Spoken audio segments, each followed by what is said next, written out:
Okay, well, in the chapter Can Chemistry Alone Explain Life?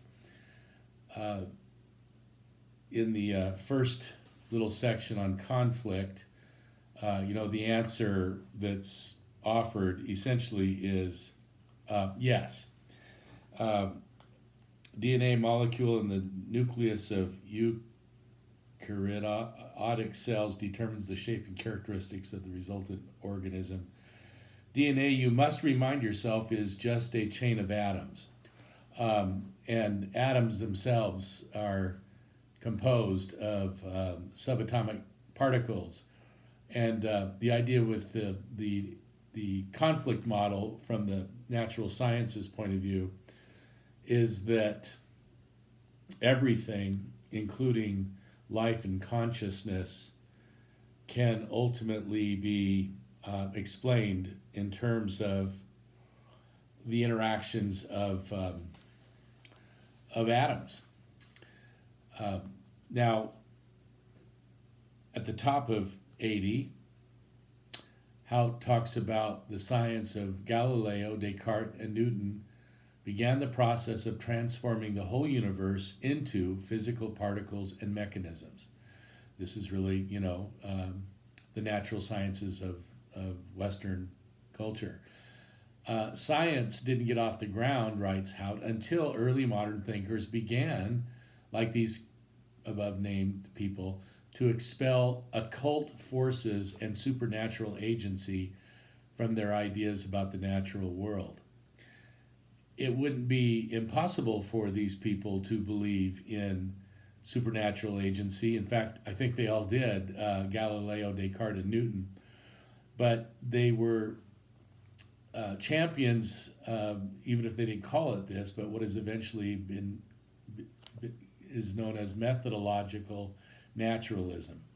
Now, naturalism means all there is nature, just the natural world in which we live and that we observe, plus nothing else.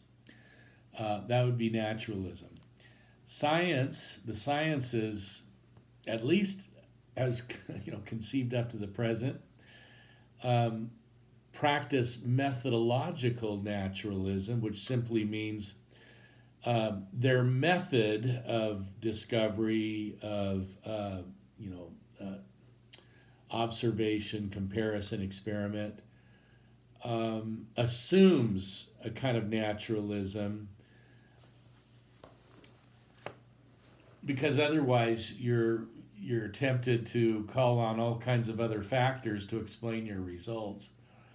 And the whole idea in the sciences is repeatable, results in experimentation. So there's a lot to be said for methodological naturalism. He has a nice paragraph on the second law of thermodynamics on 80. And I think I'm just going to mention this one briefly. I know there was a time, I don't know if it still happens, but there was a time when people argued against evolution. This would generally be creationists, as far as I know, on the basis that the second law of thermodynamics implies, as he says in that paragraph on 80, that the universe is running down energy-wise, energetically, drifting irreversibly from order to disorder, until eventually all life and consciousness will be dissolved into a state of final lifelessness and mindlessness. It's not a happy outcome for the universe. This is what some cosmologists call the big freeze. That may be the future of our universe. I think there's a lot of jury still out on that. But the main point would be that people have said, well, the second law of thermodynamics is about the dispersion of energy such that order becomes less and less ordered over time as energy is distributed equally into space, we'll say, and finally there's just nothing left. And folks that say, if that's true, then how in the world could evolution work, where it looks like the claim is that we've evolved from one-celled creatures to all kinds of complex creatures on planet Earth now, including humans, but not limited to humans. And the argument has been that's against the second law of thermodynamics.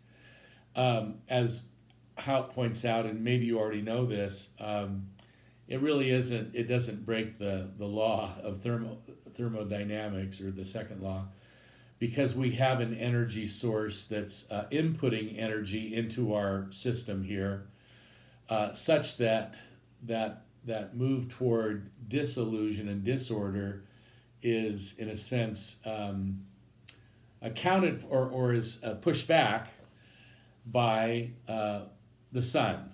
The energy of our star near us is what energizes us toward order. Of course, the sun is subject to the same second law of thermodynamics.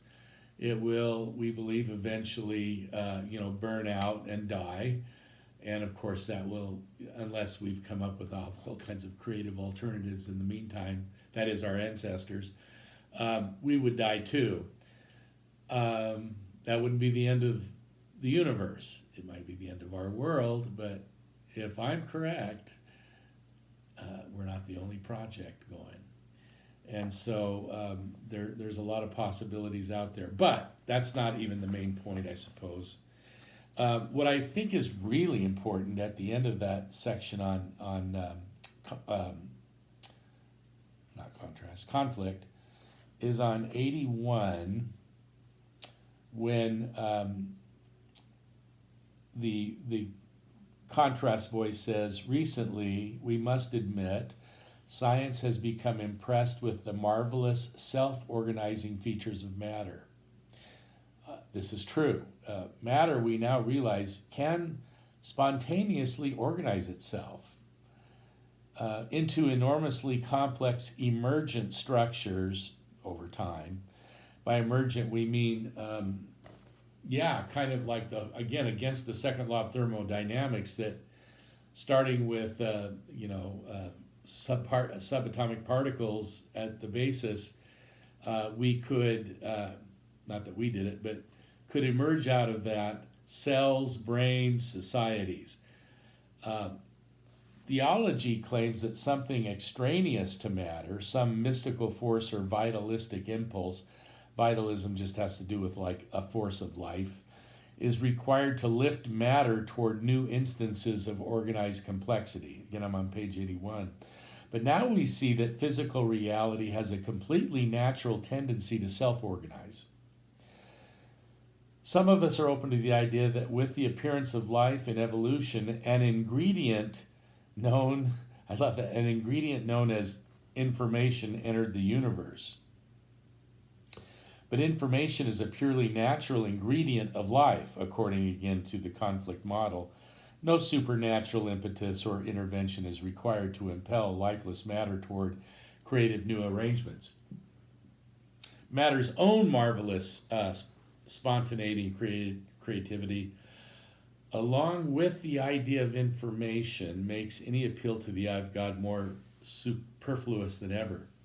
But I tell you, this notion of information, that's interesting, isn't it? An ingredient as information entered into the universe. Okay, with the appearance of life in evolution, information entered into the universe.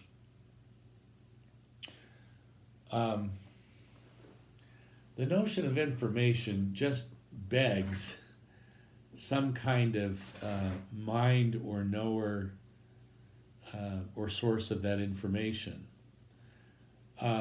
I'm not saying that a natural scientist who's not just methodologically naturalist, but like philosophically naturalist, they might say that information like evolved. But I'm really, I can't get away from the notion, especially in the Gospel of John, of logos. In the beginning was the Word. I can't remember if we talked about that in this class or not, but. And again, not that John is trying to answer our scientific questions, but by talking about logos as with God and indeed sharing in the very being of God.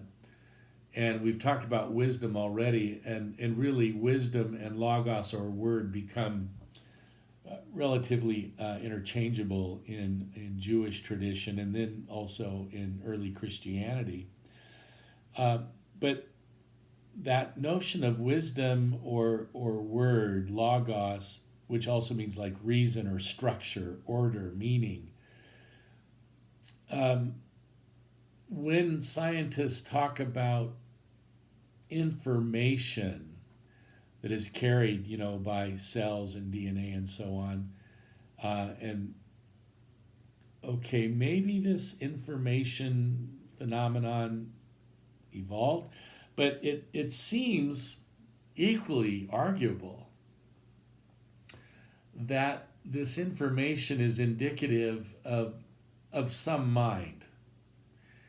I can't argue this too hard or too far, and certainly if it's some mind, it doesn't have to be the God of Christianity or Judaism or Islam necessarily. But information seems to me to imply some mind that knows, that knows, and maybe we could say imparts into creation this kind of notion of information. Another possibility, not one that I embrace, but as I read that sentence, matter's own marvelous spontaneity and creativity, along with the idea of information,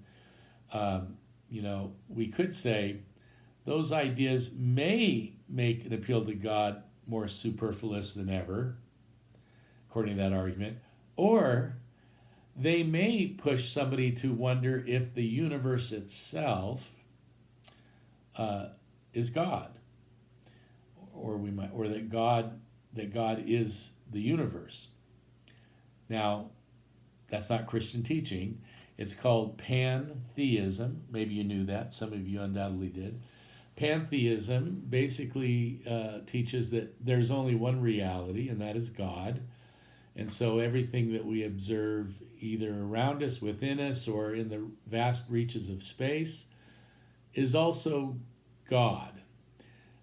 So that, this information that's sort of embedded within the natural processes is basically the mind of God, you might say. And the mind of God is operative in the body of God, and the body of God would basically be material universe itself. I'm not a big fan of pantheism. I do know that there's a writer whose stuff I really like, Mary Jane Rubenstein, who one of her most recent books is, I think she's writing an apologetic for pantheism. I haven't read the book yet, so I want to be careful, but one of these days I'll read her book. I've got a couple of books by recent writers that someday I'll read, whose argument would be basically matter's capacity for self-organization and moving from simplicity to complexity, and this notion of information being passed, from cell to cell and at even more basic levels, is indicative of a divine mind, that it's actually coming to expression in the material universe. I only mention that because it's one of those possibilities being kicked around out there.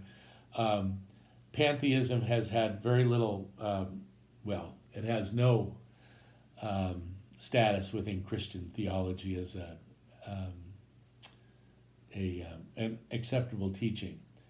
Doesn't mean you couldn't write about it if you wanted to in your next paper.